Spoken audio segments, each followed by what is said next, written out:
Assalamualaikum warahmatullahi wabarakatuh. Menanggapi fenomena belakang ini yang lagi rame, fenomena habaib. Sebenarnya apa sih habaib itu? Habib itu adalah artinya yang disayangi atau yang dicintai. Dicintai siapa? Dicintai Allah dan dicintai Rasulnya. Apakah itu merujuk kepada keturunan Nabi? Sebenarnya ya tidak harus. Orang biasa pun seperti kita juga bisa menjadi habib, menjadi orang-orang yang dicintai Allah dan dicintai Rasulnya. Kenapa kita bisa dicintai Allah dan Rasulnya? Karena kita bertakwa, mengabaikan keinginan kita yang neko-neko dan berat kepada apa yang diajarkan oleh Allah melewati Rasul. Kita lebih mementingkan kepentingan Allah dan Rasulnya daripada kepentingan kita. Jadi kita pun bisa menjadi habaib secara definisi itu. Apakah itu merujuk kepada anak dan cucu Rasul? Apakah mereka sejak lahir adalah habaib? Dilihat dari sisi yang tadi, saya rasa tidak. Mereka gelarnya yang disepakati oleh orang-orang adalah syahid dan syarif.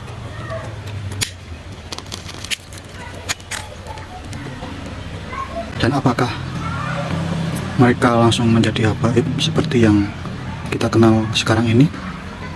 Seharusnya mereka harus belajar dulu menjadi alim, artinya menjadi pintar, penuh ilmu, dan ilmu itu merasuk ke dalam tubuh dan keluar melalui kelakuan. Kelakuannya, kalau nabinya kan lembut, lemah lembut, tegas, tapi lemah lembut. Ya, kurang lebihnya ya seperti itu. Taat hukum, mengasihi sesama, mengasihi musuh, mengasihi orang kafir yang mengasihi kita, artinya tidak memusuhi orang Islam. Apakah ada dalam Al-Quran ada yang bilang, katanya itu, jangan percaya orang kafir selamanya tidak akan ridho kepada orang Islam tentang kejayaan orang Islam.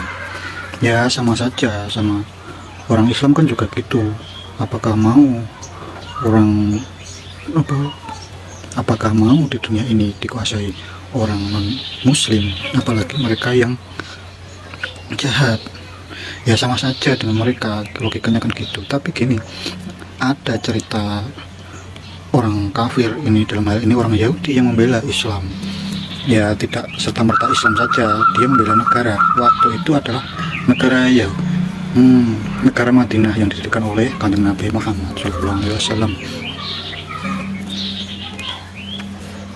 Waktu itu adalah perang Uhud kalau tidak salah, dan ada seorang Yahudi yang mau membela dan berperang bersama Rasulullah dan tentaranya. Dan waktu itu dia meninggal.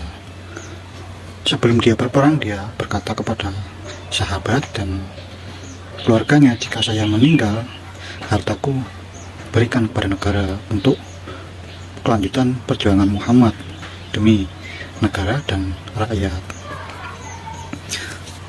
Terus beberapa sahabat bertanya kepada Nabi, bagaimana nasib orang ini sedangkan dia adalah kafir dan dia mati saat membela engkau, artinya membela kepentingan engkau dan kami.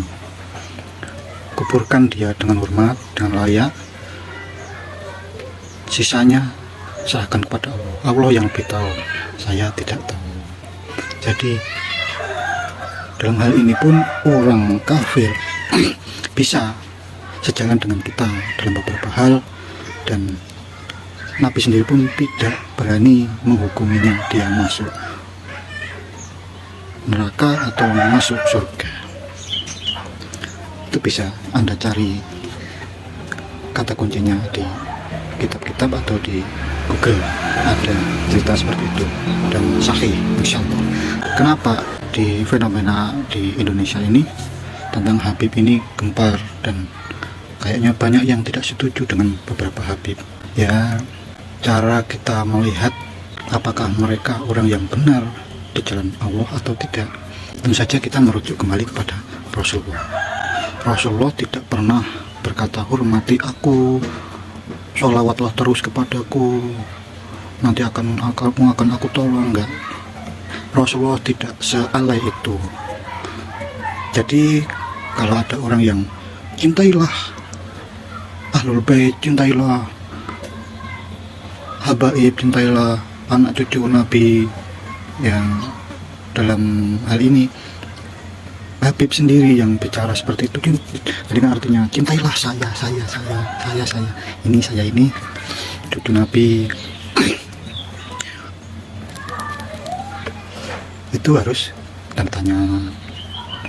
Dan masih banyak lagi tolak ukur yang lainnya. Kita lihat akhlaknya.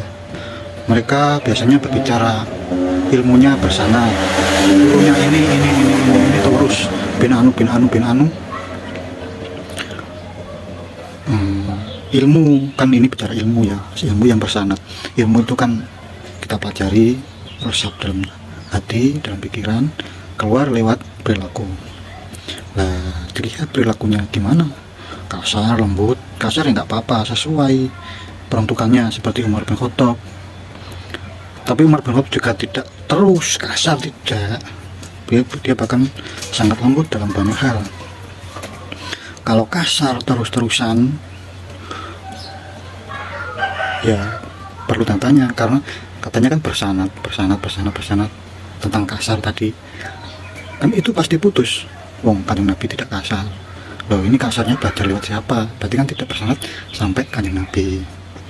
Terus kalau lewat depan saya jongkok-jongkok, harus gini, harus gitu, harus hormati saya karena saya cucu Nabi. Nabi pun tidak begitu. Nabi bahkan yang menghormati sahabatnya. Nabi selalu memandang siapa yang diajak bicara, tidak nengok segini, karena beliau mendengarkan dengan serius dan menanggapi dengan serius. Tandanya ya memandang tadi, tidak begini. Oh gini, ada lagi yang kalau orang, ada yang Habib yang bicara orang yang meragukan anak cucu Nabi itu biasanya anak pezina, anak yang dibuat saat ibunya haid dan lain sebagainya. Itu tidak ada hadis yang seperti itu hanya dibuat-buat. Ada, tapi itu hadis dhaif, bahkan hadis palsu. Ngeri ya, hadis palsu dipakai untuk pembenaran dirinya saat dia dilakukan oleh orang lain.